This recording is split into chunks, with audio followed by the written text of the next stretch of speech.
दादा दिव्याताई गंगाराम दादा जगदाळे निवडणुकीच्या रिंगणात आहेत. या प्रभागाचा विकास करायचा आहे, जनतेची सेवा करायची अशी त्यांची संकल्पना आहे. बरोबर. पण या भागातली जनता सेवा करायची संधी त्यांना देईल का? 100% देईन. त्याचं कारण सांगतो की सन्माननीय गंगाराम दादा जगदाळे असतील, त्यांच्या त्या कन्या आहेत, त्या उच्च शिक्षित आहेत. बर दिव्याताई उच्च शिक्षित आहेत. आणि विशेष म्हणजे दादांची ही राजकीय सुरुवात आहे जीवनाची, हे त्यांनी ग्रामपंचायतपासून केलं आहे. म्हणजे दादा अगदी ग्रामपंचायतचे सदस्य होते गराड्याला, त्यानंतर सरपंच झाले, त्यानंतर जिल्हा दूध संघावरती ते डायरेक्टर झाले. पुणे जिल्हा दूध संघावरती डायरेक्टर असताना अनेक लोकांचा दुधाचा प्रश्न असायचा, त्या लोकांना योग्य भाव मिळवून दिला. मग त्या निमित्ताने लोकांशी कुठं समजा चारा छावण्यांच्या ज्यावेळेस दुष्काळ पडला त्यावेळेस चाऱ्याचं नियोजन दादांनी करून दिलं, काडबा कुटींचं करून दिलं गवळी लोकांना.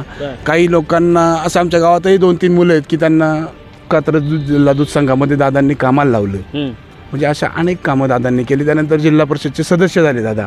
त्यानंतर आमच्या समोरच ही वॉल कंपाऊंड आहे शाळेचं, हे दादांनी केलं. त्यानंतर वर्ग खोल्या दिल्या 2, दत्त मंदिरला पेविंग ब्लॉक दिले, राम मंदिरला दिले, आमच्यावरती काळूबाई मंदिर आहे त्यांना थोडासा निधी दिला, सौर ऊर्जेचे अनेक निधी दिले, भजनी मंडळ असतील महिला त्यांना भजनाचं साहित्य दिलं दादांनी.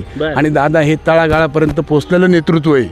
म्हणजे अगदी सन्माननीय शेतकरी कुटुंबातले व्यक्ती येते, सर्वांना समान न्याय दादांच्याकडे गेला तर सगळ्यांना समान न्याय हा दादांचा. सामान्य नागरिकांच्या मनातला माणूस, मनातला अगदी देव माणूस म्हणलं तरी चालेल. देव माणूस म्हणता तुम्ही? हो, मी पण आहे त्याच्यातलं जिवंत उदाहरण. मी कधी एवढा मोठा नेता असताना दादांना मी सांगितलं की दादा मला आज माझ्याबरोबर या ठिकाणी जायचं कार्यक्रमानिमित्त आपल्या पाहुण्यांचं आहे. दादा कधीच नाही म्हणत नाही, त्यांची स्वतःची गाडी काढणार, बसा तुम्ही आणि चला माझ्याबरोबर. मग आता वयोवृद्ध लोकांना हाकेला धावून येणार, वयोवृद्ध लोक असतील, कुणाचं डोळ्यांचं ऑपरेशन असेल, असे अनेक स्कॅम दादांनी म्हणजे उपक्रम राबवले. तालुका अध्यक्ष होत असताना ही भारतीय जनता पार्टीचं कमळ दादांनी अख्ख्या तालुक्यात घरोघरी पोहोचवलं, घरोघरी फुलवलं दादा तालुका. हा, कारण का दादा अध्यक्ष होते म्हणजे पुरंदर तालुका, त्याच्यात त्यांनी 1 नंबर काम दादांनी केलं. आणि त्यांची ही पोचपावती म्हणून आता सध्या दिव्याताईंना जे आता जे वातावरण तयार झालंय हे दादांच्यामुळं सगळं आहे. आणि तिला पण समजा दादांच्या बरोबर तिला अभ्यास आहे, म्हणजे जे आता उमेदवार आहेत त्यांना अभ्यास आहे किंवा कसा विकास करायचा, काय करायचं त्यांना बालकडू आपण जे म्हणतो ते घरातूनच त्यांना आहे.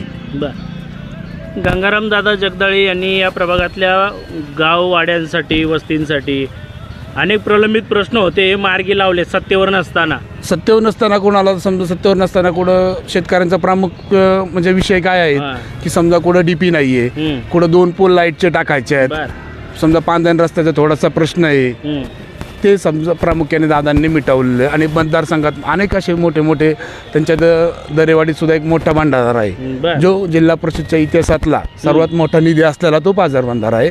त्यानंतर कुडी तिथे कुटुंबातला जो भंडारा आहे तो सुद्धा दादांनी त्या लोकांना हे करून दिलेला आहे. आता दादांनी तर विकास कामाच्या बाबतीत बऱ्याच काही गोष्टी गावातल्या लोकांना दिल्या. मग आता गावातली लोक दिव्याताईंना मतदान रूपी आशीर्वाद देऊन त्यांना जिल्हा परिषदेमध्ये पाठवतील का? 100% लागणार, पाठवणार आम्ही. कारण का दादांनी आमची कामं केल्यात. इथून येणाऱ्या पुढच्या काळात सुद्धा दादाच आम्हाला वाली आहेत, त्यामुळं आम्ही दादांच्या मागे खंबीरपणे उभे आहोत. दादा एक दादा दिव्याताई आहेत ना, त्यांच्या मागे आम्ही 100% आहोत. त्याबद्दल कुठलंही दुमत नाहीये, काहीच म्हणजे मनात कुणाच्या शंका नाही. आम्ही संपूर्ण दादांच्या मागच आहोत. म्हणजे इथून मागे पण दादांच्या बरोबर आहेत, आज पण आहेत, पण पुढं पण राहू. फक्त दादा हे आमच्यासाठी दादाचे. मग चिन्ह फुलणार 100% कमळ फुलणार. आम्ही येणाऱ्या 5 तारखेला कमळाच्या समोरील बटन दाबून त्यांना विजय करणार असा आमचा मानस आहे. धन्यवाद.